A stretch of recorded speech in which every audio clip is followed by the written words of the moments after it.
Boa noite. Olá, boa noite. Boa noite, a Paulo. todos. Tudo bem? Tudo bom? Tudo bom, André? Estava no curso, Tudo né, bom, Paulo? Paulo? Hã? Estava no curso semana passada? Tava. Tava. Né? Lembrei do seu Aparecendo não, né, rostinho. Rafa? Aqui de novo. Ah, que bom, né? Boa Aham. noite, Lonelli. Tudo bem? Oi, tudo bem? Tudo bem. Pessoal, vou pedir para vocês irem se apresentando, né? O professor conhecer vocês aí também, quem ainda não conhece, quem já conhece, já dá um alô aí de presença. Sejam todos muito bem-vindos aí a mais uma webinar, mais uma live, né? Boa Hoje com noite. esse tema aí que tá pegando fogo, né? Tema novo, tá vindo com tudo. É isso aí. Vamos começar já ou dá mais um minutinho? Um minutinho. Acho que dá para dar mais um minutinho, tá entrando bastante gente ainda. Prezados, todos vocês que estão entrando, eu vou pedir para vocês deixarem o microfone desligado durante a nossa exposição. Pode deixar o vídeo ligado, desliga só o microfone, né? E aí depois, quando a gente passar para as partes das perguntas, a gente abre o microfone de novo, pode ser? Pode ser. Prezados, boa noite a todos, né? Sejam muito bem-vindos. Esse é o professor André Baeta, né? Para quem ainda não conhece, é coordenador técnico de vários treinamentos nossos, também auditor federal do TCU, né? Vai trazer hoje o tema, conversar um pouco sobre esse tema de pesquisa de mercado e cotações de preços aí nas contratações públicas, né? De acordo aí com a nova IN 73 aí de 2020 que saiu semana passada, tá? Vou passar a palavra aí para o professor para a gente já dar início. Ok, então. Obrigado, Dani. Boa noite a todos. Dani, eu vou pedir para você ir moderando aí com o microfone, tá? Tentando, se aparecer alguém com o microfone aberto. Vamos seguir então o horário, em homenagem a quem chegou no horário da live, né? Vamos começar a nossa exposição. Antes de compartilhar a tela, combinar com vocês como é que vai ser a nossa dinâmica. A IN 73/2020, eu vou fazer uma leitura dela detalhada aqui com vocês, né? Vou mostrar mais alguns slides, estou com a apresentação com cerca de 30 slides. Pelo meu ritmo, eu acho que eu consigo apresentar em torno aí de meia hora para vocês. E aí, eu vou passar a palavra para a Dani de novo, a gente vai fazer algumas ações promocionais aqui, temos algumas surpresas, né, Dani? E depois, na medida do possível, vocês podem ir colocando a pergunta de vocês ou no chat, eu vou fazendo a leitura do chat aqui pela sequência, ou eventualmente, se alguém quiser fazer depois o uso do microfone para tirar alguma dúvida, a gente fica aqui depois com mais uma meia horinha aí de sessão de dúvidas, né? Conversando aí num debate aberto, tá bom? Então, sem mais delongas, eu vou compartilhar minha apresentação aqui. Pode? Meu não. Então, a nossa conversa aqui hoje vai ser sobre a pesquisa de mercado e cotação de preço segundo a nova IN, né? 73/2020. Eu estou falando nesses slides iniciais que a pesquisa de mercado, na verdade, é um tema bem mais amplo, né? Pesquisa de mercado não envolve, obviamente, só cotação de preços, né? Eu diria que ela é uma das etapas mais relevantes de qualquer contratação.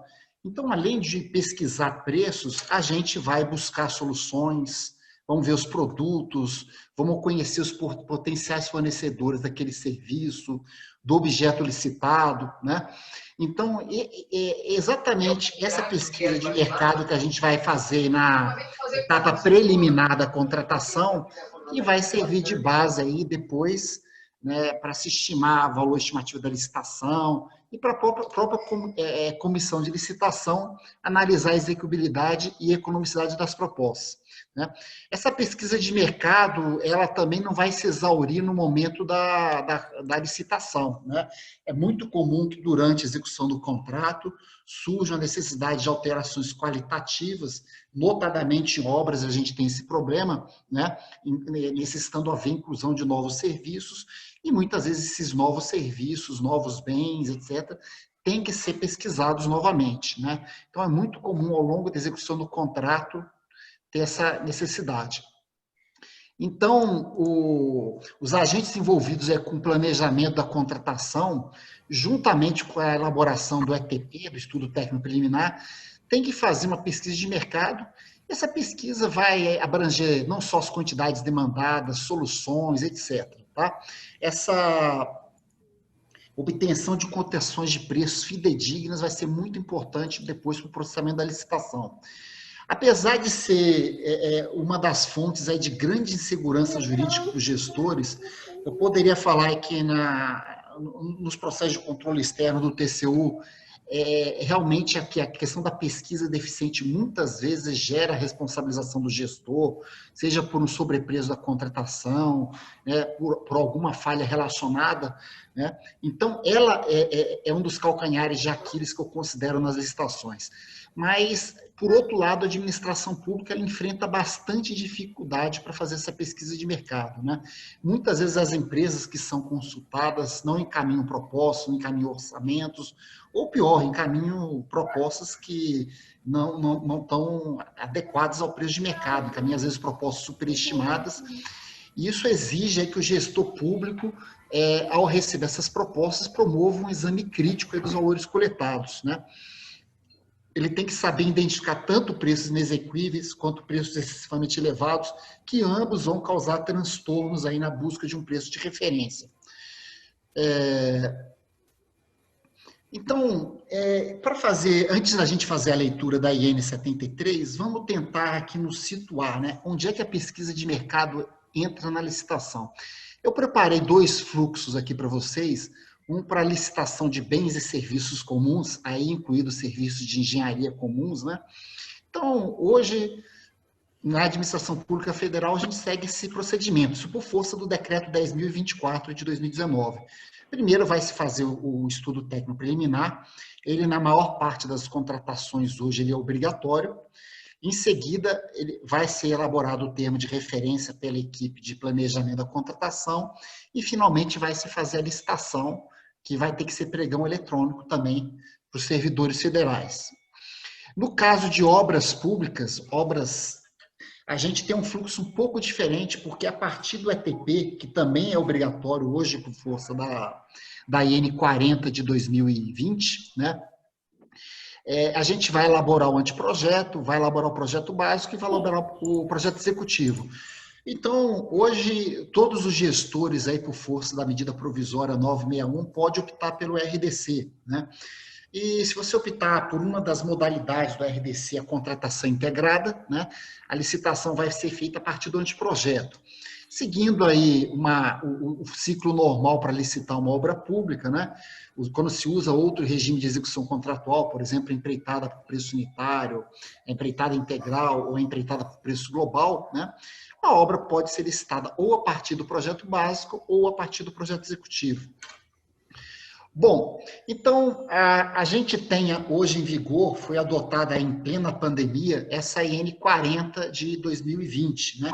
Essa IN fala sobre a elaboração dos estudos técnicos preliminares para aquisição de bens, para a contratação de serviços e obras no âmbito da administração pública federal, né?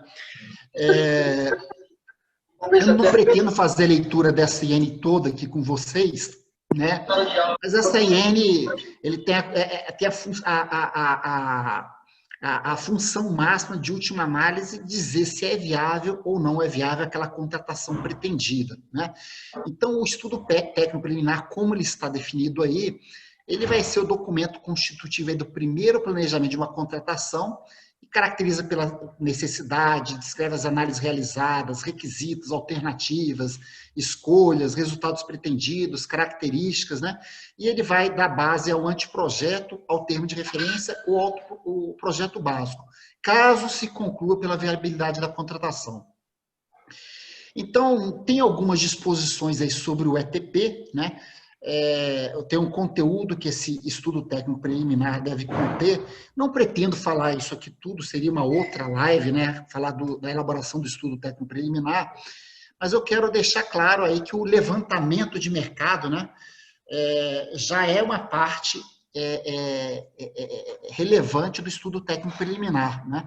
E esse levantamento de mercado vai considerar, entre outras questões aí, a estimativa do valor da contratação, acompanhada dos preços unitários referenciais, das memórias de cálculo, dos documentos que lhe dão suporte, que poderão constar ou não da licitação. Hoje também pode-se adotar modalidades de licitação em que o orçamento estimativo é sigiloso. Então, nem sempre essa estimativa do valor da contratação ela vai estar aberta aos licitantes, ok? Bom, aí segue os demais disposições da IN 40, eu estou deixando aqui para vocês, né?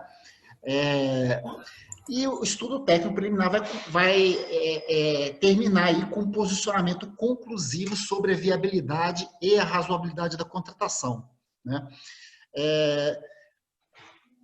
Se a gente for ver graficamente aí o conteúdo do estudo técnico preliminar, a gente vai ter aí conteúdos que são facultativos e conteúdos que são sempre obrigatórios, né? Que estão marcados em azul. E vocês podem ver que a estimativa de quantidade e a estimativa do valor da contratação, ela está aqui como uma parte obrigatória, indispensável de qualquer estudo preliminar, ok?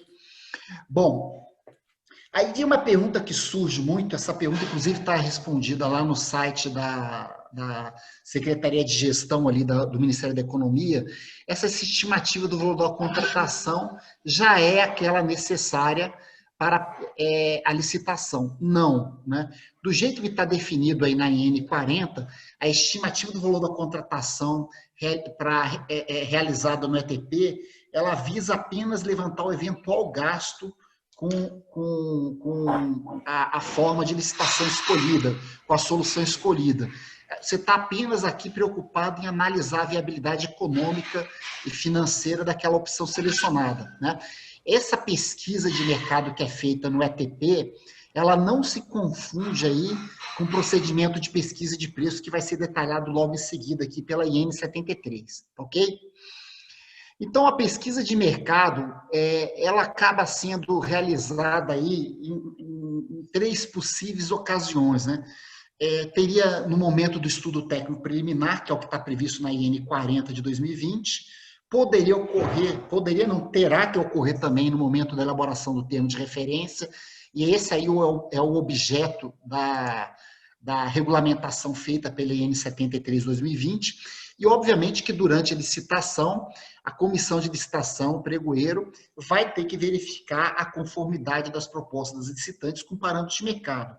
Essa verificação da conformidade, obviamente, vai se dar com base no disposto na pesquisa de preços feita para a elaboração do termo de referência, mas não obstante aqui pode haver uma pesquisa complementar, nada afasta que haja outras análises aqui de mercado.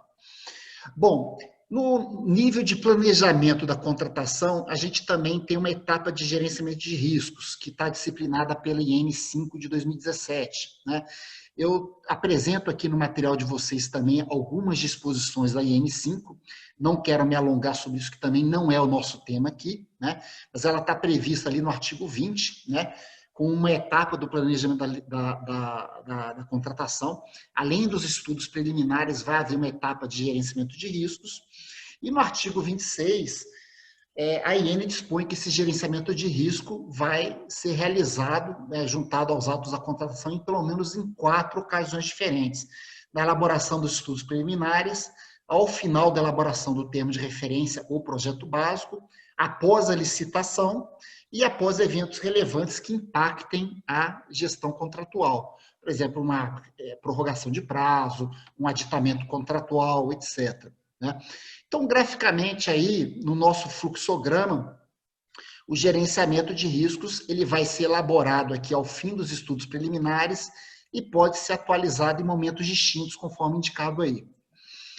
Pois bem, né, eu queria contextualizar vocês dentro desse processo aí de planejamento da contratação que está sendo delineado aí pelo Ministério da Economia por meio de instruções normativas, né? E agora a gente vai fazer uma leitura mais cuidadosa da IN, né? O primeiro comentário que eu quero fazer com vocês é sobre o número da IN, né? Estamos na IN 73 de 2020. Ora, estamos em agosto, né, mal passamos metade do ano e já estamos com 73 instruções normativas. Continuar assim nesse ritmo, a gente vai terminar o ano aí com 130, 140 instruções normativas, né? Eu acho que não se aplica aqui ao caso da IN de pesquisa de mercado, que eu acho que ela estava merecendo mesmo uma atualização, mas temos vivido aí durante essa pandemia um pandemônio de decisões judiciais, de atos normativos, medidas provisórias, instruções normativas, decretos, né? Eu confesso para vocês que até para mim mesmo, que vivo dia e noite de licitação, de contrato, né, eu tenho tido muita dificuldade para me manter atualizado, minimamente atualizado, tá? Porque a gente está vivendo uma loucura, né? Parece que nessa época de pandemia a gente está tendo uma convulsão normativa. Eu não sei se isso é bom ou ruim, né? Eu sou defensor de um Estado mínimo, né, do mínimo de regulamentação possível, de leis mais abstratas, mais genéricas, mais enxutas, né? Eu acho que quando começa a se normatizar tudo, a gente acaba, de alguma forma, burocratizando um pouco o processo, tá? Bom, então vamos dar uma lida na IN, né? É o principal ponto de nossa discussão aqui hoje, né? Primeiro, essa IN, ela versa sobre aquisição de bens e serviços em geral, no âmbito da administração pública federal, autárquica e fundacional. São os órgãos da administração direta. Bom, aqui está falando que a IN não se aplica para a contratação de obras e serviços de engenharia, que trata o decreto 7983. Eu diria para vocês o que sobre isso? Primeiro, obra e serviço de engenharia, o decreto 7983, ele preconiza o uso do SINAP, do ciclo, de outros sistemas referenciais, de publicações técnicas especializadas, né? Outras tabelas de referência da administração pública federal, mas o próprio decreto, ele estipula, né, que em caráter subsidiário poderá ser feita pesquisa direta junto aos fornecedores, né? Então, a pesquisa de mercado não deixa de ser uma fonte para compor também o preço de obras e serviços de engenharia. Só que eu diria para vocês o seguinte, é uma fonte subsidiária, já que a prioritária aí seria o ciclo e o SINAP, tá? Mas com base em que eu vou fazer essa pesquisa de mercado, né? Vamos dizer que eu estou fazendo um orçamento de uma obra, tem que pesquisar o preço de um determinado material que não consta do SINAP, vou ter que pesquisar fornecedores daquele material. Obviamente, eu vou acabar aplicando por analogia as disposições da SN 73/2020. Essa IN 73/2020, esqueci de comentar, ela está vindo a substituir a IN 5 de 2014, né, com alterações realizadas em outras INs. Então, o TCU já aplicava a IN 5 de 2014 por analogia também para fazer a pesquisa de mercado para obras. Eu acho perfeitamente possível que o que está aí seja aplicado por analogia também. Naquilo que não for possível orçar com base no SINAP, a gente vai produzir uma estimativa de custos, né, por meio de pesquisa de mercado e vamos usar, sim, as disposições que estão aí por analogia, tá? Melhor do que inventar, né, tirar da cartola. Ele fala aqui que os órgãos e entidades da administração estadual, municipal, né, quando executarem recursos da União por meio de transferências voluntárias, também deverão observar os procedimentos de pesquisa de que trata a SN. Eu acho que é uma disposição salutar, né? SN não deixa de ser um conjunto de várias boas práticas, né? Está compilando em muito a própria jurisprudência do Tribunal de Contas da União. Eu só acho que aqui a gente avança aí na questão de competência constitucional, né? A Constituição reservou para os estados, para os entes federativos, estados, municípios, uma competência suplementar, né? Concorrente com a União para regulamentar normas de licitações e contratos.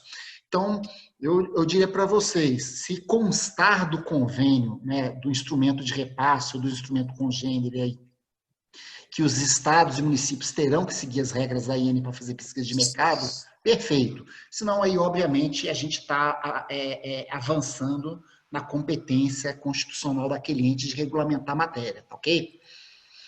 Bom, O parágrafo 3º fala que, para aferir a vantajosidade das adesões a atas de registro de preço, deverá ser observado o disposto na SN. Isso é uma novidade que está aqui na IN 73, que não existia na IN 5. E, na verdade, já existia no decreto 7892, né, que regulamenta o sistema de registro de preço, a obrigação aí do órgão que vai fazer adesão à ata, né, verificar se aquele preço, se aquela ata está com preço compatível com o preço de mercado. Então, aqui está, na verdade, apenas dizendo como isso vai ser feito, tá? Eu acho salutar, gostei dessa inovação, tá? Para fins do disposto na SN, considera-se. Aí tem uma grande inovação, né? Eles estão, na verdade, por meio do artigo 2 e do artigo 10, permitindo que a administração estipule no edital de licitação um preço máximo que pode diferir do preço estimado. Esse preço máximo pode tanto ser maior que o preço estimado, quando pode ser menor do que o preço estimado. Então, eu vou ler as definições que eu acho que são importantes, né? Preço estimado, valor obtido a partir de método matemático em série de preços coletados, podendo desconsiderar na formação os valores inexequíveis, os inconsistentes e os excessivamente elevados. Então, vamos dizer que você fez uma pesquisa de mercado, pegou lá 3 preços, né, para um determinado produto. Vamos dizer que você pegou um preço lá de 100, de 110 e de 150, né? Você pode aí adotar vários parâmetros estatísticos para chegar no seu preço estimado, né? Pode ser média, pode ser menor preço, pode ser mediana e outro critério estatístico desde que seja devidamente justificado, é o que está na IN, tá? Por outro lado, o preço máximo é o valor limite que a administração se dispõe a pagar por determinado objeto, levando-se em consideração o preço e os aspectos mercadológicos próprios da negociação com os recursos orçamentários disponíveis. E aqui ele está trazendo o conceito de sobrepreço, que é o preço contratado em valor expressivamente superior aos preços referenciais de mercado. Essa palavra expressivamente aí é um tanto quanto controversa, embora outras leis, por exemplo, a lei das estatais, apresente uma definição exatamente análoga de sobrepreço, o fato é que a jurisprudência do TCU, né, pelo menos a jurisprudência recente que se consolidou de 2010 para frente, né, tem entendido que não há percentual de sobrepreço aceitável. Você entender que o preço do mercado é X, se você contratar por X mais 1%, é sobrepreço, né? Você não poderia admitir nenhum percentual de sobrepreço. É a mesma coisa que falar, você pode roubar 1%, 10% você não pode, né? Não tem muito sentido isso. E ainda mais que a gente vê aí em todos esses escândalos de corrupção que foram descortinados pela Operação Lava Jato, o pessoal pagando 1% de propina, 2% de propina. Então, eu não gosto muito dessa ideia. Se você tem um preço que é um preço de mercado, qualquer sobrepreço acima desse preço de mercado é sobrepreço, né? É óbvio que o preço de mercado, pelo órgão de controle externo, ele vai ser definido com um certo aspecto, com um certo conservadorismo, tá? Mas daí, entendendo que aquele ali é o patamar máximo, é o preço de mercado, não vai se aceitar nenhuma variação acima. Vamos voltar nesse assunto daqui a pouco.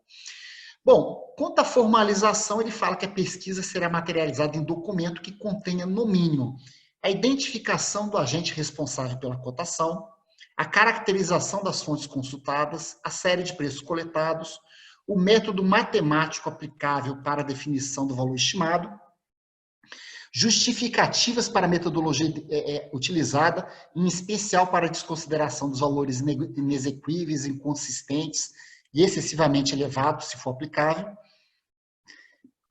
Então, eu gostei muito, né, dessa questão de haver uma formalização dessa pesquisa. Tá? Veja, o nome que esse documento vai levar pode ser simplesmente um mapa de cotação. Né? Um mapa de cotação bem feito, ele vai abranger tudo isso aí. Tá? Vai ter o nome do agente que fez a cotação, vai ter as referências consultadas, vai ter os preços, condições de pagamento, critério estatístico utilizado para compor o preço de referência. Né? Então, é importante que haja uma pesquisa formal, que pode ser no mapa de cotação. Tá? Quanto aos critérios, né, ele fala assim, na pesquisa de preço, sempre que possível, deverão ser observadas as condições comerciais praticadas, incluindo os prazos, locais de entrega, instalação e montagem do bem, execução de serviço, forma de pagamento, fretes, garantias e exigidas marcas e modelos quando for o caso. Bem razoável isso, né? Eventualmente você vai fazer a pesquisa do produto já instalado, ou do produto e depois vai orçar a instalação à parte, ora você vai orçar o frete à parte, isso vai depender da peculiaridade de cada caso, tá? Quanto aos parâmetros, ele fala que poderão ser consultadas as seguintes fontes, de forma combinada ou não, né? Então, a fonte prioritária é o painel de preços disponíveis no endereço eletrônico, né? Desde que as cotações se refiram a aquisições ou contratações firmadas no período de um ano anterior à data de divulgação do instrumento convocatório. Opa, teve mudança aí, né? O painel de preços já era uma referência prevista na IN5 de 2014, só que aqui a IN5 não falava em nenhum prazo, né? Mas a IN5 citava um prazo de 180 dias para outras contratações governamentais, assim como um prazo de 180 dias para as pesquisas realizadas com os fornecedores, né? Aqui eles instituíram esse prazo de um ano, anterior à data de divulgação do instrumento convocatório. Tem uma mudança aqui que é sutil, mas é problemática, né? Então, eu acho salutar essa mudança ocorrida para um ano. Hoje a gente está com inflação de 2% ao ano, 3% ao ano, né? Eu acho que esse prazo aí de 180 dias pode sim ser perfeitamente elastecido para um ano.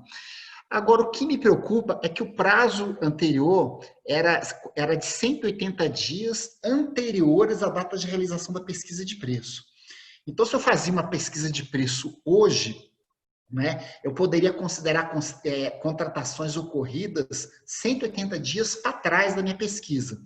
E é bem verdade que depois, se eu demorasse 2 anos para licitar, ia ficar aquele buraco ali, né? Eu fiz uma pesquisa, mas não atualizei a minha pesquisa. Então, aqui hoje ele está falando, não, eu vou pegar preços do painel de preços, mas depois que eu não soltar minha licitação, eu só posso considerar um ano, né, da data de divulgação do instrumento convocatório. Qual que é o problema aí? Eu, no momento que eu faço pesquisa com uma equipe de planejamento da contratação, eu não sei quando vai ser divulgado o instrumento convocatório.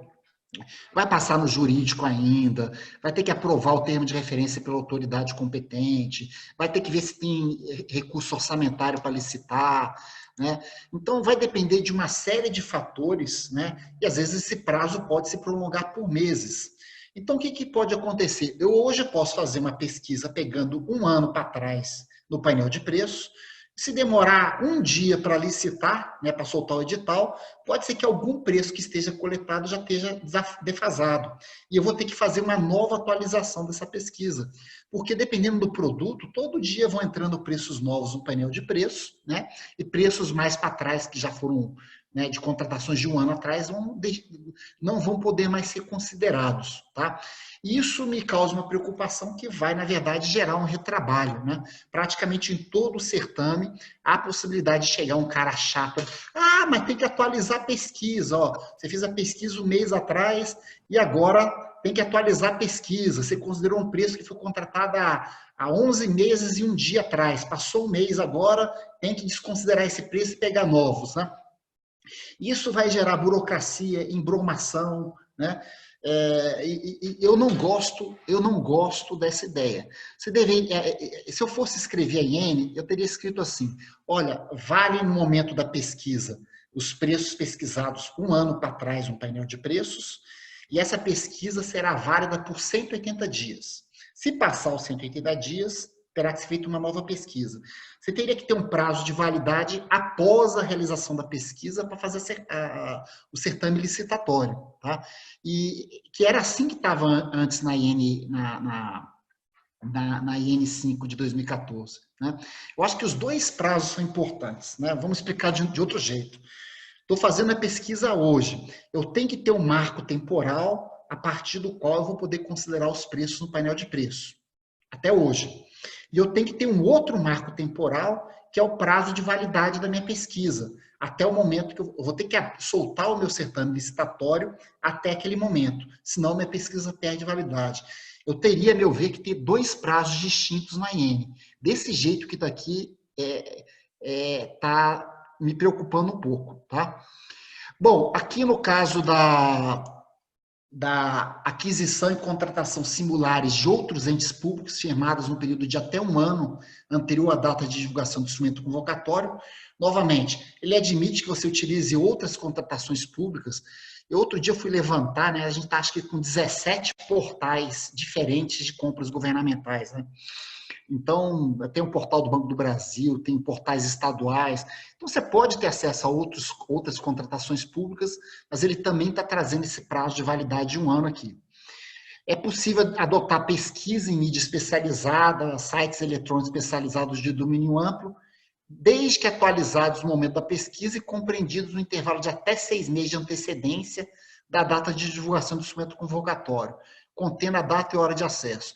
No caso de pesquisa junto à internet, pesquisa com fornecedores, o marco temporal, né, foi diferente, ficou de apenas 6 meses. Né? E o quarto parâmetro é a pesquisa direta com fornecedor, mediante solicitação formal de cotação, desde que os orçamentos considerados sejam compreendidos no intervalo de até 6 meses de antecedência da data de divulgação do instrumento convocatório. Novamente, uma diferença aqui de 6 meses, né? E ele fala que você tem que priorizar os parâmetros estabelecidos no inciso 1 e 2, que são as compras governamentais.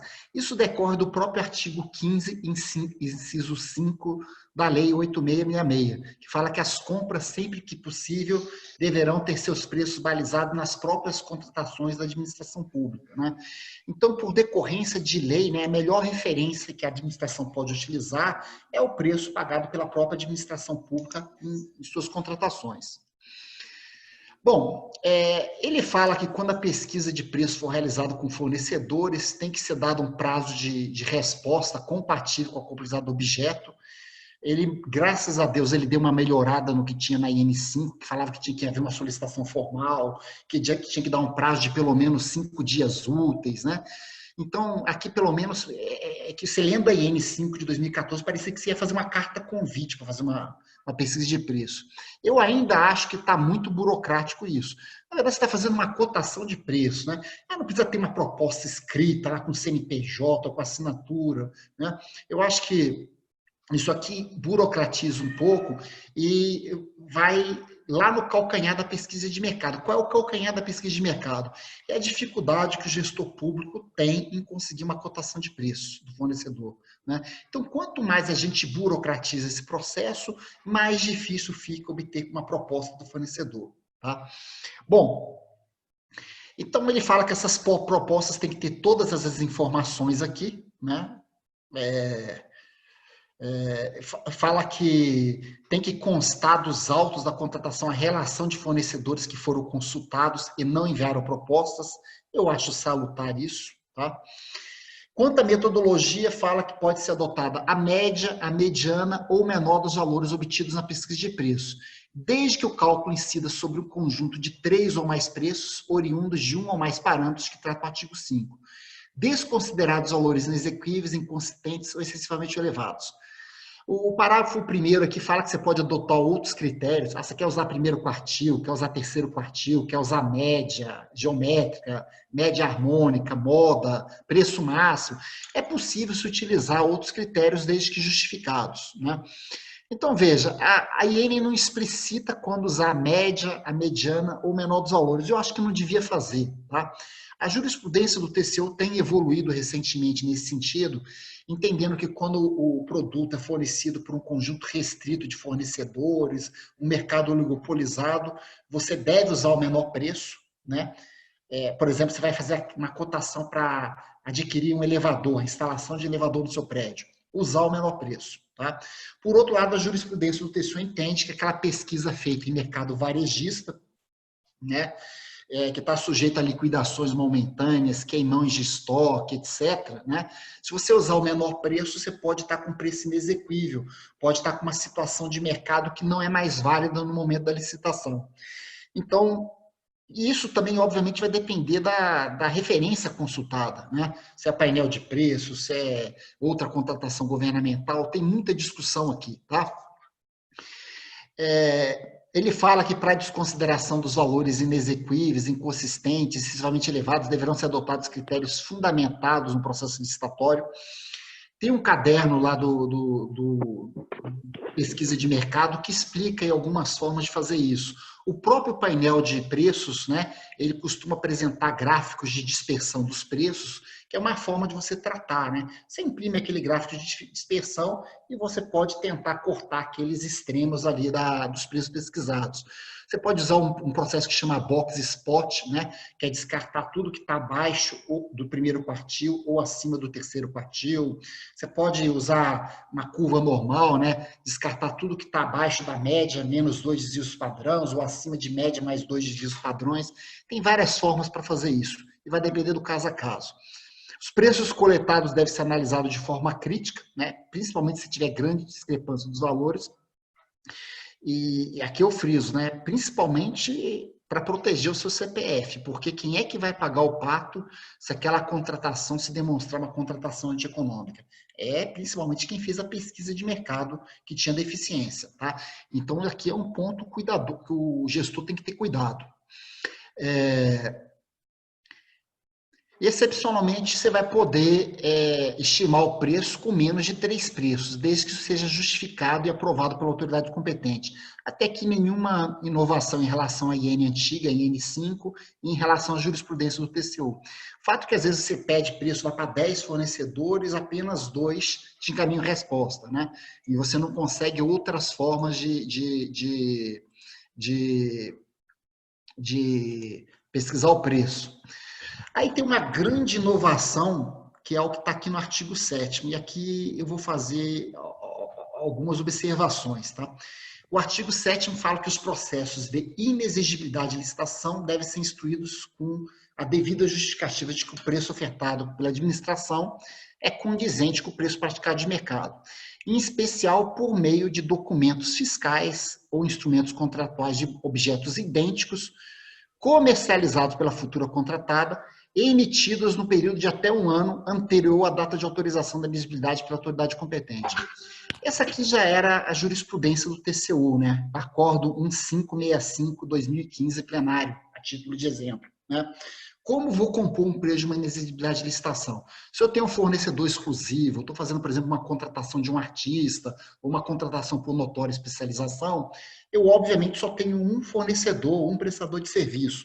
Se eu aparecer com 3 propostas, é porque não é caso de inexigibilidade de licitação. Aí o jurídico vai mandar vocês licitarem com muita razão, né? Então, um jeito de você verificar a adequação do preço contratado seria a partir de outras 3 propostas, 3 contratos daquele mesmo fornecedor, né, junto a outros órgãos públicos ou junto até mesmo a particulares, né? A novidade é que, novamente, esse período de 1 ano, que eu acho que aqui, de alguma forma, também está equivocado, tá? Veja só, se eu for fazer uma contratação por inexigibilidade de licitação, vamos dizer que eu quero contratar um show da Ivete Sangalo, né? E aí pegar contratações dela realizadas ali há 3 anos atrás, 4 anos atrás, né? A tendência é que os preços sejam mais favoráveis à administração se eu estiver pegando um preço de 1 ano atrás, ok? Então, na hora que eu estabeleço esse marco temporal em 1 ano, eu posso estar criando dificuldades aí para o futuro contratado comprovar a adequação dos seus preços. Ele teria condições de comprovar essa adequação por meio de contratações mais antigas, que, em regra, não iriam prejudicar a administração. Pelo contrário, a tendência seria baixar os preços para a administração. E a hora que eu limito isso a 1 ano, a tendência é aumentar o preço para a administração e também dificultar essa comprovação, tá? Bom, seria possível também adotar tabelas de preços vigentes divulgadas pela futura contratada em sítios eletrônicos especializados de domínio amplo, contendo a data e hora de acesso. Isso aqui é um perigo, né? Porque a contratada pode divulgar preços artificiais, né? Fora de parâmetros de mercado, apenas com a expectativa de, eventualmente, já na expectativa de contratar com a administração, eles vão lá e criam um preço na hora, né? Por Porque o processo de admisibilidade começa com um contato inicial, então a hora que o particular tem a expectativa, o André Baeta vai ser contratado para ministrar um curso, né? Eu vou lá e crio um site meu, coloco lá, eu cobro R$1 milhão. Então, veja só, isso é um perigo, tá? A gente tem que tomar um pouco de cuidado com esse inciso 2, eu não gostei dele, tá? Ele fala que...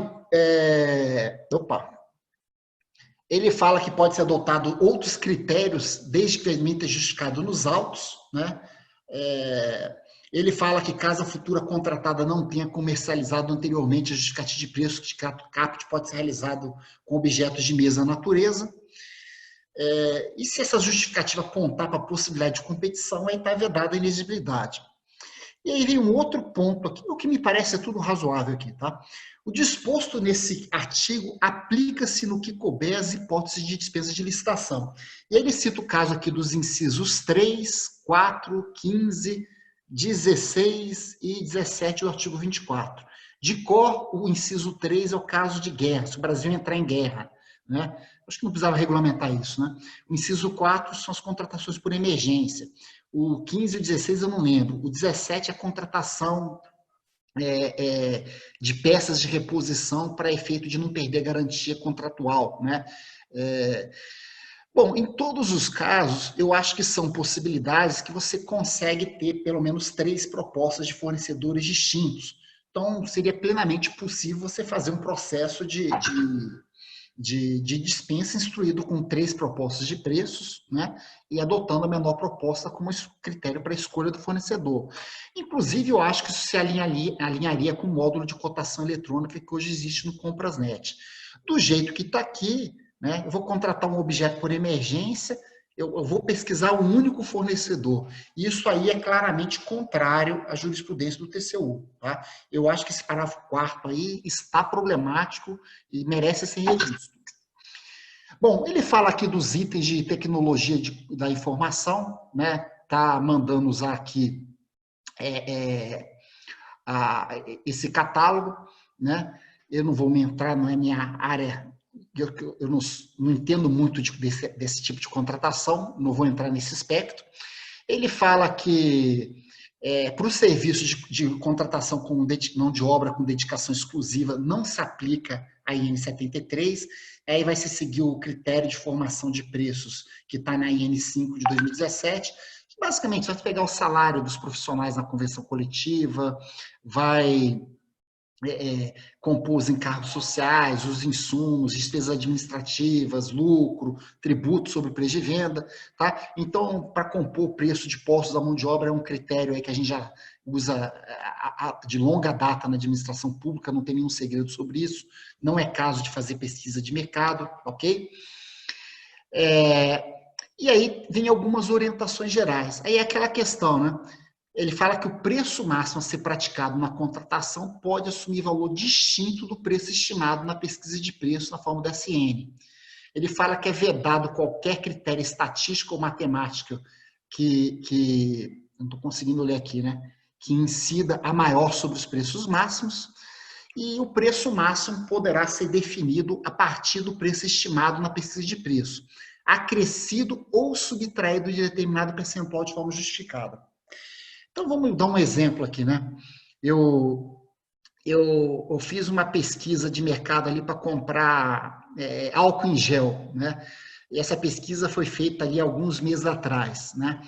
Então, eu poderia, por exemplo, entender ali que aquele preço estimado, que foi estimado com base na média, considerando aí a inflação aí do último ano, né? Eu poderia aceitar um determinado percentual, né? Além daquele preço estimado. Né? Eu teria um preço máximo mais elevado que o preço estimado. Né? E também poderia acontecer o contrário, né? Dependendo ali, eu já considero que vou fazer uma aquisição de grande porte, né? Que eu tenho um preço estimado, que eu adotei a média, mas eu espero ali que os fornecedores pratiquem um preço abaixo do mínimo, eu poderia também ter um preço máximo que considerasse já algum desconto em relação ao preço estimado. Bom, o problema é como fazer isso, né? Aí é que o bicho pega, né? E a gente cai naquele problema do preço. Olha só, a gente tem aqui, né, também um problema de legalidade. algumas leis, lei do RDC, lei das estatais, né, fala que vai ser desclassificado a licitante que ofertar preço além da estimativa da administração. Então, eu entendo que esse dispositivo aqui não se enquadra para o RDC e para a lei das estatais. Tá? No caso do 8666, é possível a interpretação, né, que está sendo feita aqui, que você teria dois preços. Um seria o preço estimado e outro seria o preço máximo. E que o preço máximo poderia ser diferente do estimado. Eu acho que é perfeitamente possível essa linha de entendimento que está aqui na IN para a 8666. Só que tem jurisprudência do TCU, né, tem uma linha de jurisprudência que entende que o preço máximo deve ser o preço estimado. Tem também jurisprudência do TCU que admite que o preço máximo seja diferente do preço estimado. Tá? Mas eu prefiro a primeira linha. Uma coisa assim, se você acha que o preço de mercado é X, é até uma interpretação do ponto de vista global da lei, né? Ali no artigo 43, inciso 4, né, fala que as propostas de licitante, tem que haver uma análise da compatibilidade das propostas da licitante com o preço de mercado, né? Em alguns momentos a lei usa esse termo, preço de mercado, tá? É perfeitamente possível, acho que para mim é a interpretação que mais se adequa à lei 8666, é que o preço estimado, o preço máximo, é o próprio preço de mercado, tá? Então, isso aqui, para mim, é um dispositivo que promete dar confusão, tá? Eu não gostei muito dessa ideia, não. Bom, e finalmente, para a gente passar a participar das perguntas, eles revogaram a IN5 e as duas INs que fizeram alterações na IN5 de 2014. Essa IN já está em vigor, né? E ele fala que permanece regido pela IN de 2014, aqueles procedimentos já autuados e registrados até a data de vigor, incluídas contratações, eventuais renovações ou prorrogações. Prezados, eram essas as considerações que eu teria para fazer para vocês, né?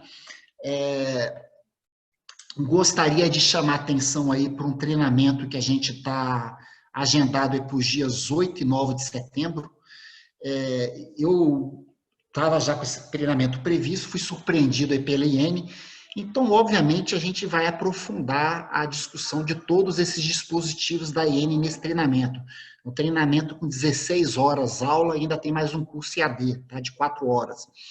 A gente vai abordar, né, a questão do planejamento da contratação, das disposições da IN. Esse curso de pesquisa de mercado ele não vai se ater unicamente à cotação de preço, vai entrar ali na questão das soluções de mercado, das quantidades estimadas, de outros aspectos mercadológicos aí, tá? A gente vai falar da responsabilidade da equipe que faz a pesquisa de mercado perante o TCU, né? Vamos dar algumas dicas para obter cotações de preços, né, quando as fontes pesquisadas não encaminham as cotações, né? A gente quer tentar mostrar aí alguns caminhos para vocês terem maior efetividade nas respostas obtidas, né? Algumas cautelas com as pesquisas realizadas no portal de compras governamentais e na internet, tá? Eu vou fazer alguns estudos de casos de cotação de produtos, de cotação de prestação de serviços, com o próprio portal de painel de preços, tá? Eu tenho uma série de ressalvas e cautelas para passar para vocês, né? O portal de compras governamentais, eu fiz um caso de um cabo de rede, que dependendo de como você pesquisa, você obtém um preço ali que pode variar lá mais de 1000%, tá? Então tem que tomar muito cuidado com o uso do portal de compras governamentais. A gente vai tocar nesse prazo máximo da pesquisa de mercado, né? Se tal prazo é peremptório, já adianto para vocês que pelo TCU não é um prazo peremptório. A gente vai falar da questão da homogeneização das datas bases de diferentes referências pesquisadas. Muitas vezes se obtém várias referências em datas bases distintas, como uniformizar isso aí. Vamos falar da estimativa do custo da contratação, se ela pode ser atualizada por algum índice, para evitar que fique defasada. Como fazer pesquisa de mercado, itens que serão adquiridos por lote. Por exemplo, vou dar um exemplo bem simples, merenda escolar. Vou fazer aquisição de insumos alimentícios para merenda escolar. Tem lá 100 itens, alface, tomate, feijão, arroz, bolacha, carne, frango, né? Eu posso pegar propostas por item em vários fornecedores e pegar lá o menor preço pesquisado por item como critério, ou posso pegar, fazer pesquisas por lote e adotar o menor preço pesquisado por lote. E são questões que não são triviais, acredita em mim, tá? Porque às vezes você pode pegar, não, eu vou pegar o menor preço por item que vai ficar mais barato. Vai. Só que às vezes você vai ter que pagar mais fretes, né? Tem questões de fretes, tem um custo de fornecimento, tem um custo da própria realização da licitação. Então, tem algumas escolhas aí que a gente vai ter que discutir, tá? A gente vai falar um pouco desses critérios estatísticos para definir o valor de referência, né? Quando que a gente usa um ou outro, né? É possível que o preço máximo admitido à contratação seja diferente do estimado? Vamos abordar isso. Eu quero mostrar a jurisprudência do TCU sobre isso, essas duas linhas que eu comentei, né? Vamos falar um pouco da pesquisa de mercado para os insumos aí que estão para enfrentamento da pandemia do Covid. Tem algumas cautelas adicionais, né? Algumas questões aí, né, mais pontuais, né? Se a pesquisa realmente tem que estar endereçada para o órgão, se você pode pegar uma pesquisa endereçada para uma outra entidade, um outro órgão, se pode ser uma pesquisa endereçada para o seu e-mail particular, né? Possibilidade de fazer pesquisa por telefone, pode ou não pode? Eu achava que isso aí deveria ter sido regulamentado na IN, tá? Eu defendo que possa, tá? Como incorporar frete, seguros, outras despesas acessórias nas cotações de preço, que ferramentas a gente pode utilizar para isso, né? Como fazer cotação de materiais e equipamentos importados que vão ser adquiridos no exterior, como estimar custo de internalização desses equipamentos, e vamos mostrar aí vasta jurisprudência sobre o tema, tá ok? Prezados, com um pouquinho de atraso, eram essas as considerações que eu gostaria de fazer. Antes de passar para as perguntas, eu vou passar a palavra para a Dani. Vamos ver se a Dani tem alguma boa notícia para a gente, Dani. Sempre temos, professor. Pessoal, para quem estiver interessado em fazer o treinamento que o professor acabou de descrever, né? A gente está aí com uma ação de desconto de 20% para todos que fizerem a sua pré-reserva até sexta-feira nesse treinamento, né? Acho que o professor não mencionou, mas esse curso ele vem também, além dele ter 16 horas aí online em tempo real, vocês ganham mais uma cortesia que vem um complemento aí de EAD de orçamentação de obras, tá? Então, é baseado no SINAP, então para quem trabalha com essas cotações aí em paralelo, é interessante também ressaltar que vocês também recebem esse treinamento junto, tá? Então, a gente tem aí 20% de desconto, né? Vamos estar atendendo aí no plantão no WhatsApp, né? Para todos que quiserem participar. E vocês ainda têm 30 dias, né? Para acessar a capacitação após terminar o treinamento. E aí, professor? Eu vou chorar um desconto maior, só 20%, Dani? Mas tá demais daí. Deixa eu ver aqui com a Jeane. Vou chorar um desconto para vocês aqui. Eu vou fazer um lobby, hein? Bom, enquanto você vai chorar para a Jane, eu vou começar ali as perguntas. Hoje eu tô prestigiado, até o Cláudio Salienta assistindo minha palestra. Viu? O Antônio Jorge Leitão também está. Leitão tá aí, eu tô prestigiado. Eu vou dar uma chorada aqui. Vai respondendo aí que eu vou ver o que a Jane me faz aqui. Eu tô lendo as perguntas aqui. Só um minutinho, pessoal. Vou seguindo a ordem aqui do chat, tá?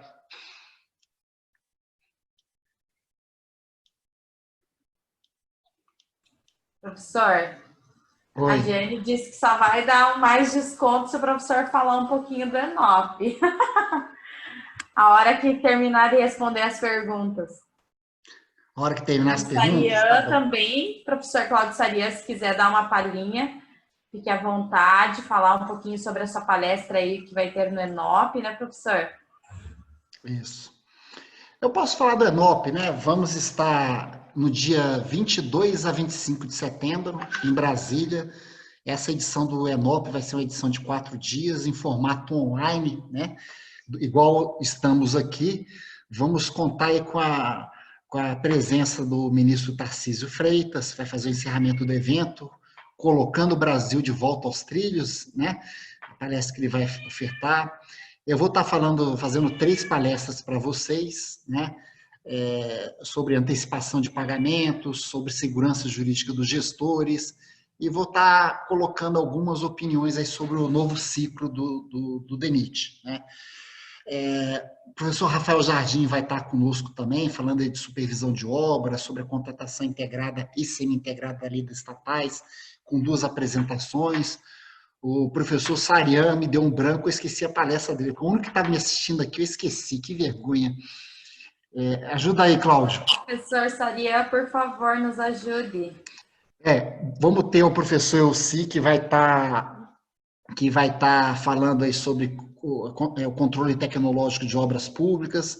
O ministro Benjamin Zinler vai fazer a abertura do evento, vai estar falando aí de todo esse contexto normativo que tem surgido aí com a pandemia. Vai falar dos impactos das obras públicas, né, da pandemia nas obras públicas. Teremos aí o professor Milton Bonato com a apresentação sobre BIM, né, sobre o decreto 10.306 de 2020, que foi editado agora, em abril, né, em plena época de pandemia. E esse decreto está estipulando prazos para a administração pública implantar o BIM nos seus órgãos, tá? Então, é uma apresentação extremamente relevante, ok? E vamos ter o Cláudio Sarian, que é o mais importante de todos, mas eu esqueci a palestra sua, Cláudia. Eu lembro, professor. Uma vai falar sobre manutenção predial e conservação. Isso. E contratação de facilities também, né? Agora está lembrado. Contratação de facilities, isso. Bem lembrado. Bom, eu estou vendo aqui as perguntas, tem a pergunta do Elias, né? Boa noite, esse orçamento sigiloso preconizado pelo RDC tem um formato específico? O orçamento sigiloso deve ocultar apenas os valores unitários globais ou também as quantidades, reservando ao licitante também levantar esses quantitativos? Como ficam possíveis cotações com esse tipo de orçamento? Elias, por expressa disposição legal, é obrigatório divulgar as quantidades, tá? O que é sigiloso é só o preço, não as quantidades, tá? Então, isso está previsto na lei do RDC. Bom, eu sou um crítico do orçamento sigiloso, né? Você não vai me ver bem falando de orçamento sigiloso, principalmente para obras. Eu não gosto da ideia, né? Tem vários problemas que não é o caso aqui de avançar, comentar isso. Vou até falar um pouquinho disso no curso também, tá? Mas um desses problemas surge exatamente com a possibilidade de haver um vazamento desse orçamento sigiloso.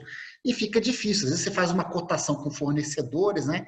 Aquele fornecedor que deu a cotação para o órgão, de alguma forma, ele tem alguma informação a mais a inferir o valor da contratação que os outros licitantes que não apresentaram cotações não têm, né? Então, de alguma forma, eu vejo aí que a questão da isonomia fica um pouco prejudicada quando o orçamento sigiloso do RDC é feito por meio de pesquisa de mercado, tá?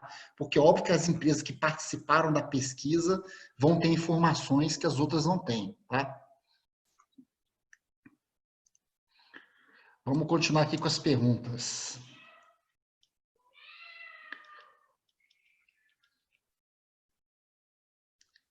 Professor Jorge, Antônio Jorge, está aqui.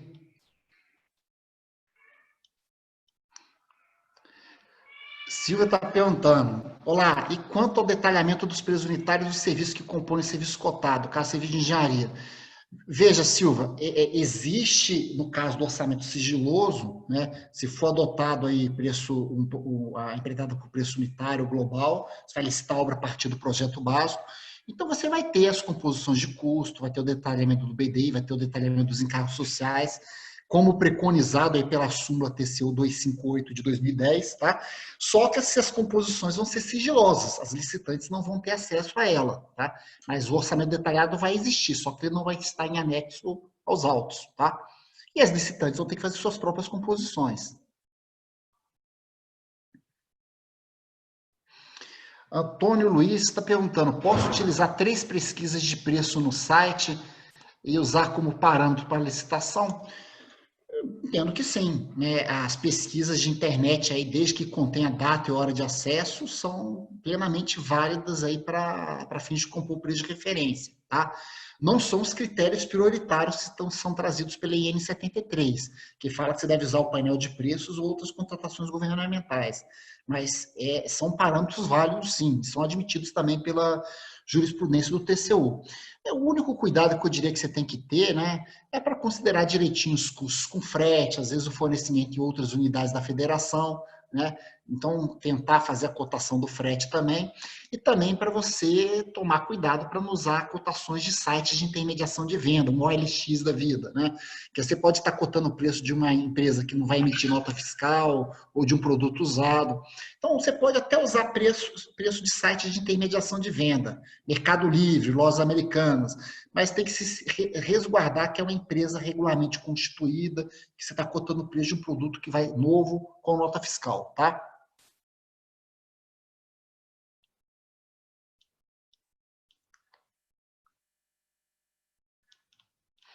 Vamos ver aqui, vai. Guilherme está perguntando, em sua opinião, você acha que deveria ser menor, mediana ou média, né? Guilherme, eu vou te falar assim, primeiro, a gente tem que ver a finalidade da pesquisa. Se você está fazendo, por exemplo, uma pesquisa de mercado para comprar um produto por dispensa de licitação, você sempre vai comprar do menor preço pesquisado, não do preço médio, nem da mediana, né? Às vezes você está fazendo também a pesquisa de mercado para incluir um serviço novo por aditivo. Eu te diria que se assemelha a uma dispensa de licitação. Você está fazendo uma alteração qualitativa, com a incorporação de um item novo na planilha, que se assemelha a fazer uma contratação por dispensa. Eu sempre recomendo fazer menor preço, usar o menor preço nas situações. Agora, para compor o preço de uma licitação, a jurisprudência do TCU é mais ou menos uns termos que eu falei, né? Você usa o menor quando você tem um mercado oligopolizado, né? Um conjunto restrito de fornecedores, e costuma usar mediana ou média quando a consulta é feita no mercado varejista, com empresas do ramo, e pode haver algum tipo de liquidação momentânea, de queimão de estoque. Então, a gente toma um pouco de cuidado com o menor preço nesses casos que você pode ter uma licitação deserta, tá? Tem uma pergunta aqui, deixa eu passar aqui. Do Edson, mas levar em consideração exclusivamente painel de preços, outras contratações governamentais, não poderia inviabilizar o certame, talvez levar ao fracasso, considerando que os mesmos já foram objeto de disputa, não permitindo uma maior flexibilidade. Qual a sua opinião de mesclar outros parâmetros? Veja, é possível mesclar outros parâmetros, isso está previsto na IN, mas ele fala que o prioritário é o painel de preços e outras contratações governamentais, né? Então, eu te diria, depende. Pode ser que você tenha feito uma contratação, né, de combustível, vou dar como exemplo, há um ano atrás, pegou no painel de preço, e agora, por conta da pandemia, os combustíveis tiveram uma redução de preço, né? Então, não necessariamente você vai ter um preço subestimado, tá? Você pode ter até um preço superestimado nesse caso. E, novamente, você usando o painel de preços, adotando uma média como referência, né, de alguma forma você está mitigando ali aquele risco de você ter preços inexequíveis, né? Se você adotar o menor preço, aí sim a gente começa a ter maiores problemas. Mas o que eu quero enfatizar é o seguinte, né? Essa discussão do painel de preços é difícil a gente abordar aqui sem eu abrir o painel, mostrar alguns estudos de caso, mas a gente vai abrir o painel de preços, né? O exemplo que eu vou ministrar no curso é um cabo de rede. Você vai pegar centenas de contratações de cabo de rede, né? Cabo classe 6, né? Você vai ver órgão que está comprando 1 metro de cabo de rede, você vai ver órgão que está comprando 100 rolos de 300 metros de cabo de rede. Você vai ver contratações que têm frete, contratações que não têm frete, vai ter erros de unidade ali no painel de preços, você vai ter licitações no Amapá, vai ter licitações no Chuí, né? Então, você vai ter licitações pelos 4 cantos do Brasil, em várias escalas diferentes. Então, o uso do painel de preços sempre exige que depois você vá clicando ali em preço a preço, né? E dando uma olhada nas características daquele edital, para ver se aquele preço realmente, principalmente se o preço está muito caro ou muito barato, tá? Você tem que investigar o que aconteceu naquela contratação em particular, tá? Não é tarefa trivial usar o painel de preços, tá? A gente tem que tomar cuidado com muita informação, porque às vezes muita informação acaba atrapalhando mais, tá? Às vezes aquela informação que está no painel de preço é de uma licitação que teve vários itens, né? Então você tinha lá uma licitação que era para fazer o fornecimento e a instalação do cabo de rede, né? E a empresa cobrou caro na instalação e deu um preço inexequível para o fornecimento, né? Então, esse tipo de distorção está lá no painel de preço. E cabe a você aí dar uma analisada, assim, última análise, acaba tendo que ler o edital para ver o que aconteceu, tá? E se tiver alguma suspeita do preço, por isso que eu gosto sempre de complementar a pesquisa, se for possível, com pelo menos uma pesquisa na internet, tá? Interessante você ter um juízo crítico, tem que ver questão de marca, né? Tem muitas questões que a gente tem que observar. A própria especificação do cabo de rede. Tomás... Ah, tá, já foi respondido.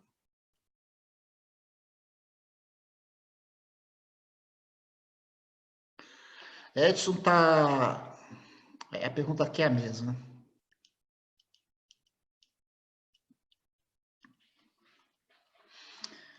Muitos comentários. O Alan está perguntando, professor, poderia explicar melhor as diferenças da pesquisa de preço realizada durante o estudo técnico preliminar e durante o termo de referência? Veja, Alan, no estudo técnico preliminar, a gente está ali, antes de mais nada, tentando ver o modelo de contratação, as soluções disponíveis no mercado, né, modelos para parcelamento ou não da contratação. Então, para concluir pela viabilidade ou não da contratação e para concluir qual é a contratação mais viável, né? Então, vou dar um exemplo, né? Eu estou planejando aí instalar divisórias no meu órgão, né? Eu posso optar por várias escolhas. Eu posso ter uma divisória lá com painel de MDF, com isolamento termoacústico com lã de rocha. Eu posso optar por uma divisória de drywall com gesso acartonado. Eu vou ter várias soluções no mercado para aquela divisória com vidro, sem vidro. E eu vou fazer, não só ver as soluções, mas eu também vou ver o preço dessas soluções, para que aí eu possa fazer um estudo de viabilidade e definir a melhor solução, né? O objetivo maior do estudo técnico preliminar é avaliar essas soluções e escolher aquela que mais atende o interesse público. Então, eu tenho que ter uma noção do preço. Como é que eu vou definir qual a solução mais viável se eu não sei o preço? Tá? Então, eu definindo qual é a solução, qual é o modelo de contratação mais viável, né?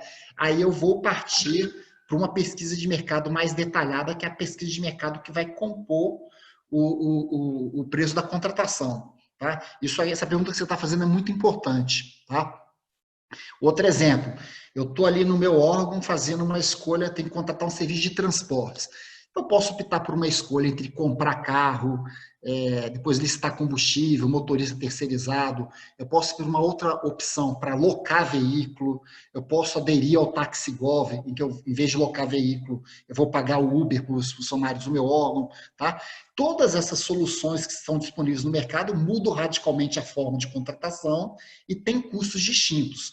Para que eu possa concluir sobre aquela que é mais viável para o meu órgão, eu vou ter que analisar essas soluções do mercado e ver os preços dela, tá ok? Então, essa pesquisa do estudo técnico preliminar, ela visa basicamente escolher a alternativa ótima. E a pesquisa feita no termo de referência, eu já estou com a solução definida, eu quero saber o preço de mercado daquela solução, ok? Então, são pesquisas distintas, com finalidades distintas. Victor Albino está perguntando, tem que fazer pesquisa de preço no ETP, pesquisa de preço no TR e pesquisa de preço na contratação objeto. Olha, Victor, pelo menos, como eu falei, tem uma pesquisa no ETP, que vai avaliar as várias soluções, outra no termo de referência, e eventualmente na contratação do objeto, né, podem acontecer situações, né, pode ser que a pesquisa de preço que você fez para a licitação ficou defasada, né. Vamos imaginar assim, você está numa licitação para comprar máscara cirúrgica, né? Você fez uma pesquisa de preço há 3 meses atrás, está dentro do prazo de validade da IN, ou 4 meses atrás, tendo até um pouco mais longo, a máscara cirúrgica tinha um preço de mercado. A hora que você solta a licitação em plena pandemia, o preço da máscara está muito acima do preço estimado. E é um insumo urgente, você tem que adquirir. Então, em situações aí excepcionais, pode ser o momento de fazer uma pesquisa no momento da licitação, tá? Pode ser que o órgão receba todas as propostas acima do do preço estimado, pode ser que você não tenha mais tempo para fazer uma nova licitação, pode acontecer, você pode detectar que a sua pesquisa estava errada, tá? Não seria usual, mas em situações excepcionais, eu já vi necessidade de você ter que fazer uma nova pesquisa para analisar as propostas, tá? No momento da licitação, às vezes pode aparecer algum erro na pesquisa, e nem sempre é possível refazer o certame.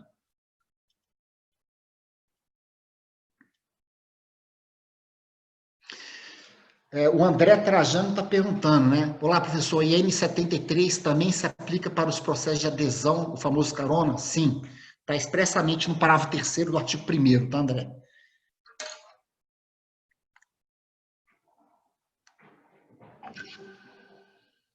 Patrícia está perguntando, a equipe que analisa o processo licitatório obrigatoriamente deve conferir se as cotações que constam na planilha orçamentária foram feitas há mais de um ano? É por isso que eu não gosto dessa história do humano, já está vendo, né? O jurídico vai conferir, a equipe de licitação vai conferir, e no mundo real, daqui a pouco, vocês vão ver que vocês vão estar fazendo 2, 3 pesquisas por causa dessa história de um ano. Eu não gostei muito do jeito que está redigido, tá? Então, eu não te diria, Patrícia, que a equipe tem que analisar, né? Mas isso está colocado na IN, né? Eventualmente, a equipe que está fazendo a licitação está vendo que aquela pesquisa ali foi feita há bastante tempo, que tem esse risco, eu acho que valeria a pena dar uma olhada. Eu vejo que essa questão de um ano, né, com uma certa burocracia, eu não gosto muito, vou falar porque, novamente, a tendência do mundo da economia é os preços subirem, né? Para mim, como órgão de controle, quanto mais antiga for a pesquisa, menor o risco de ter sobrepreço. Se você for pegar, vocês vão convir comigo, você pegar uma pesquisa de 10 anos atrás, a tendência é que o preço esteja inexequível, não que o preço esteja superestimado, né? Então, o pior que vai acontecer se eu pegar uma pesquisa muito defasada, né, de alguma forma eu ter que fazer uma nova licitação, ter um certame deserto ou uma licitação fracassada, né? Isso considerando um comportamento normal de preço, que às vezes, óbvio, às vezes você tem um preço que ele reduz ao longo do tempo, né? Mas a regra é a inflação ser positiva, né? Então, a tendência é que os materiais, os serviços, ao longo do tempo, eles sofram uma oscilação positiva, né? Então, eu não gosto muito de, isso é uma opinião pessoal minha, né?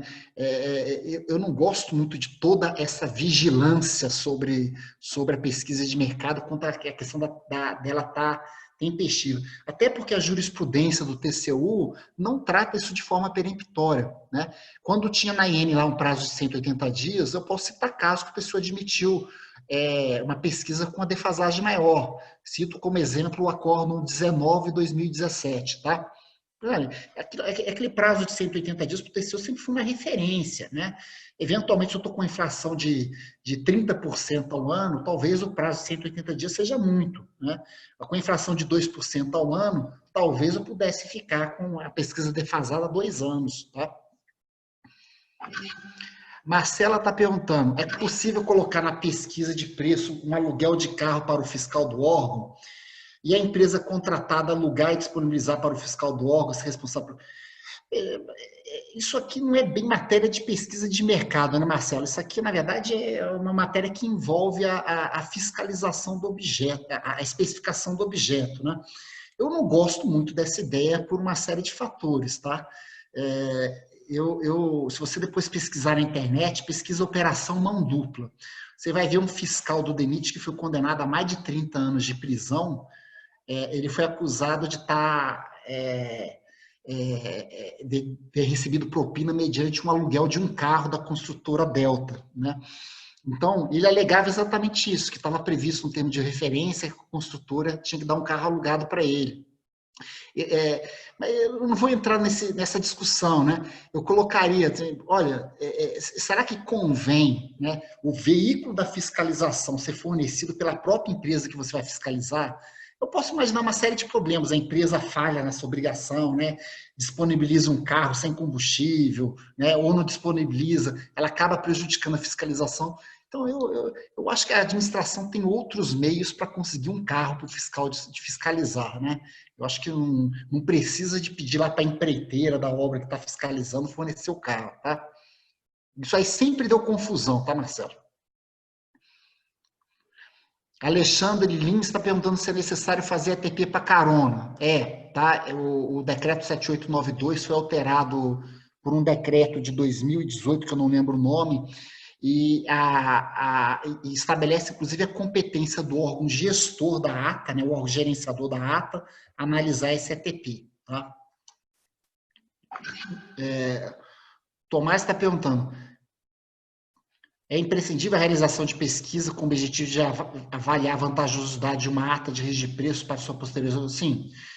Pela IN, artigo 1º, parágrafo 3º, é obrigatório, tá?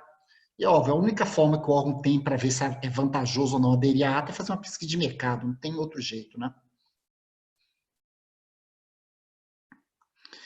Ana está perguntando, visando o caso de ser deserta, considerar a mediana seria mais adequado que a média, já que teria ainda o fator CAR, por exemplo? Fator CAR seria quando você usa a licitação do tipo maior desconto, né? Tem nomenclatura que o pessoal usa por exemplo, no estado da Bahia, né? Você deve ser baiana, né, Ana? Corrija aí.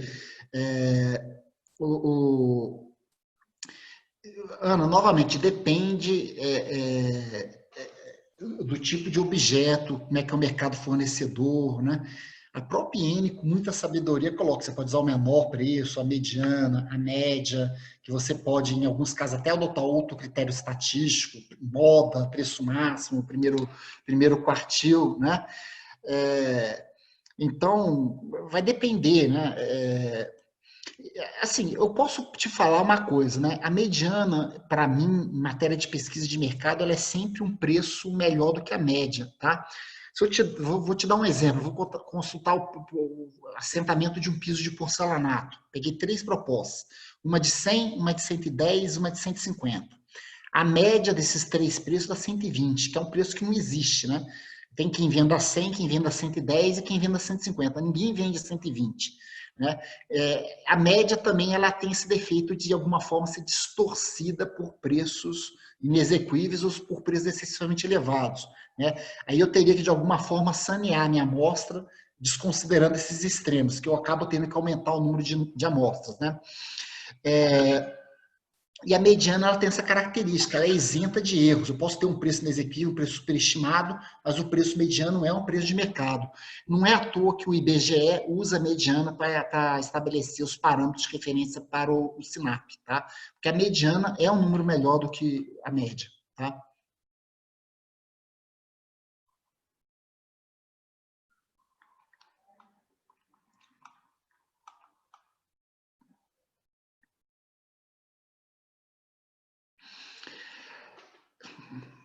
Tomás, essa pergunta, assim, mesmo que seja para o órgão demandar a ata, né? Se ele vai demandar a própria ata da qual ele é gerenciador no momento futuro, eu acho que às vezes é necessário você ainda verificar a vantajosidade. Principalmente se você está com uma ata que foi celebrada aí sei lá, 9, 10 meses atrás, pode ser que a condição de mercado tenha mudado, tá?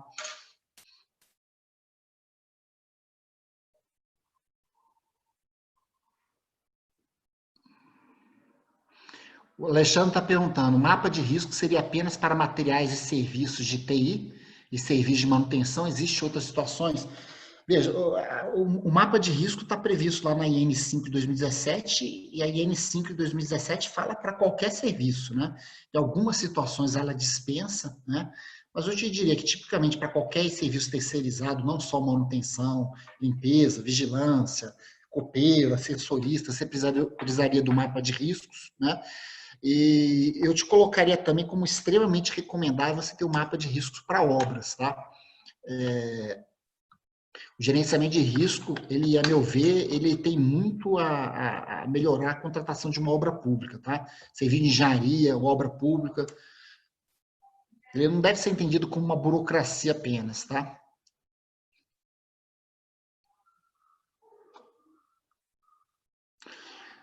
O Vitor está perguntando, professor, em caso de dispensa de licitação na fase de pesquisa de preços, eu recebo orçamento de 3 fornecedores da minha região, eu devo utilizar a metodologia de menor preço ou tenho que necessariamente fazer uma estimativa de preço da contratação?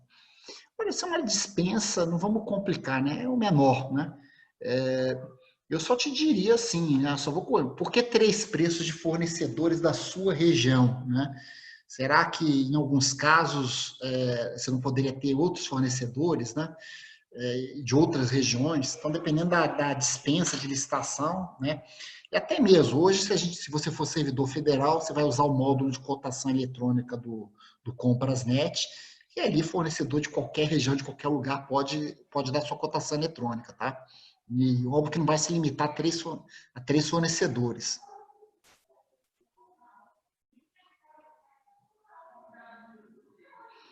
Isso aí, Leonel, boa observação. André, pesquisa de preço e prorrogação contratual é mesmo necessária? Pela IN5, né, nos contratos de duração continuada, na medida que os contratos de duração continuada, a prorrogação não é obrigatória nem para a administração, nem para o fornecedor, né, o prazo no contrato de duração continuada faz parte do objeto. Né? Então, por exemplo, você contratou um serviço lá de vigilância por 12 meses, terminou o prazo de 12 meses, está a empresa desobrigada a prestar o serviço e está a administração, por sua vez, liberada para licitar novamente o objeto. A prorrogação não é congente para nenhuma das partes. Então, se a administração pública decide prorrogar o contrato, tem que haver demonstração de que aquela prorrogação tem uma condição vantajosa. Tá? A IN5 de 2017, ela dispensa essa análise da vantajosidade. Não é que ela dispensa, ela fala que presume-se que a prorrogação é vantajosa em algumas situações. Quando você está fazendo, por exemplo, uma repactuação de preço no contrato terceirizado, que simplesmente você está aplicando lá o percentual de reajuste obtido no dissídio coletivo, fazendo alguns ajustes, então a própria IN, em alguns artigos ali, ela dispensa uma nova pesquisa de mercado, tá? Mas a regra é que tem que haver essa demonstração da vantajosidade na prorrogação. E veja, André, aqui eu estou falando dos contratos de duração continuada. Porque nos contratos por escopo, por exemplo, contrato para fazer uma obra, contrato para fornecer um bem ou objeto, aí o prazo não faz parte do contrato. E aí, em regra, a prorrogação é cogente tanto para a administração quanto para o particular. Porque o contrato só vai ser adimplido no momento que a empresa fornecer o objeto ou executar a obra. Então, se por algum momento, por algum motivo, o contrato não pôde ser executado no prazo inicial, vai se prorrogar, mas aí é dispensável a análise da vantajosidade, porque é um contrato de escopo, não um contrato de duração continuada.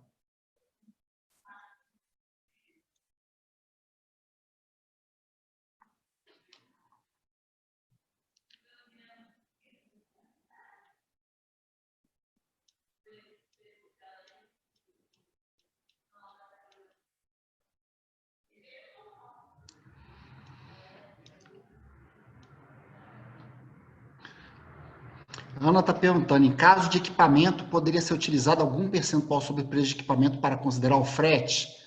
Não, isso é chute, Ana. Não. Caso não venha a ser definida a proposta, eu teria que pedir cotação de frete. Tem que fazer uma cotação, que não é algo difícil, entendeu, Ana? Você pode pedir para o próprio fornecedor ou você pode pedir para uma transportadora. Tem um site aí que vocês podem pesquisar no Google, digita assim, cargo.br, né? É um sistema gerador de frete. Você bota o cheque de origem, o cheque de destino, bota o volume da carga, o peso, o tipo de carga, você vai receber cotações de transportadoras. Geralmente é bem simples de cotar frete. Você pode usar composições de momento de transporte do ciclo, do SINAP, pode usar equações de transporte, né? Ou o próprio fornecedor te apresentar esse frete, tá?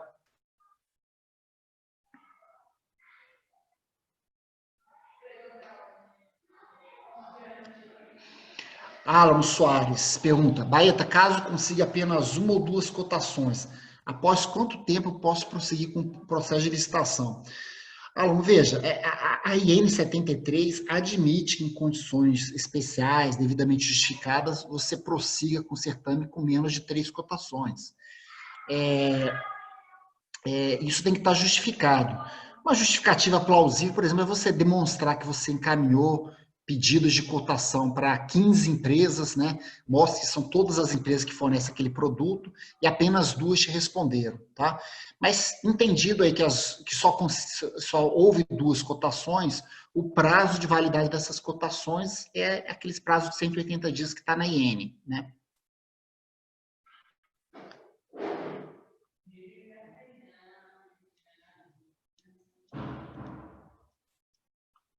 Mas, na realidade, tende à sua planificação. Oi? Vamos lá, então. A Laonelli está colocando, né, que a IN 5 não se aplica a obras e serviços de engenharia, que trata o decreto. Lá na IN 73 tem idêntica disposição, tá, Laonelli? Só que o que acontece, né? O decreto, de fato, assim, ele traz um regramento próprio, com o uso do SINAP, do ciclo, etc., mas quando o SINAP e o ciclo não são aplicáveis e você vai usar uma cotação de mercado, o parâmetro que eu recomendaria, ainda que não seja aplicável, aí é utilizar por analogia a IN 73, né? Não me parece razoável, eu vou usar para contratação de bens e serviços em geral, um procedimento de pesquisa de mercado, e quando se referir a um insumo de uma obra, por exemplo, um serviço de uma obra, eu vou usar um critério de pesquisa totalmente distinto. Até porque a jurisprudência do TCU também não faz nenhuma distinção. Se optou-se por uma pesquisa de mercado, se a pesquisa de mercado seja para obra, seja para TI, seja para que tipo de objeto for, né, ela vai seguir condições análogas, tá? Então, a gente vê exemplos de acordos do TCU que aplicam, sim, a IN 5 de 2014, ou então a IN 73, agora de 2020, de forma análoga para obras, tá ok? Acho que esgotamos aqui, viu, Dani? Mais nenhumas perguntas, cumprimos nosso dever aqui. Enquanto esse tempo passou aí, a Giane deu uma super notícia aqui para os interessados aí em fazer treinamento. Ela colocou aí um desconto de 40% para quem tiver interesse em fazer o curso e puder fazer a pré-reserva até amanhã. Então, esse valor de 40% de desconto, o treinamento cai para R$ 955, de R$ 1.590 para R$ 955. Quem quiser fazer a sua pré-reserva para já garantir esse desconto, enquanto esse processo anda dentro do órgão, enquanto solicita, né?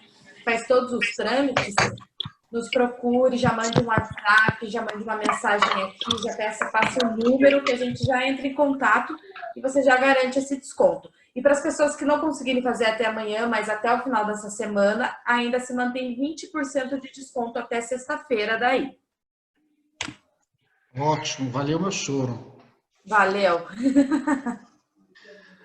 Prezados, vou responder a pergunta do Getúlio aqui e eu vou encerrar, tá bom? Então, Professor, antes de você responder a pergunta do Getúlio, para o ENOP, a Giane também considerou 25% de desconto, tá? Para quem está participando da live também tiver interesse até o final, até sexta-feira, 25% de desconto. Agora está liberado. Que ótimo, ótima notícia. O Getúlio está falando se são necessárias 3 cotações para preços para prorrogação de serviços de aluguéis. Assim, depende de que aluguel é esse que você está falando, entendeu, Getúlio? Você está falando do contrato de locação de carro, né? É uma história. Outra coisa é um aluguel de imóvel, né? Porque aí a Lei 8666 prevê lá um processo de dispensa de licitação para locação de imóveis, né? Então, desde que você demonstre que aquele imóvel é o único que na região que atende as condições da administração, na verdade é uma hipótese de inexigibilidade de licitação, né? Que foi aí de forma inapropriada considerada como uma hipótese de dispensa de licitação na lei, tá? Então, no caso de aluguel de imóveis, se você colocar 3 cotações de preço, você vai ter que licitar, tá? E geralmente eu recomendaria aí que se você tem um único imóvel que atende ali, que isso fosse num processo de dispensa, tá?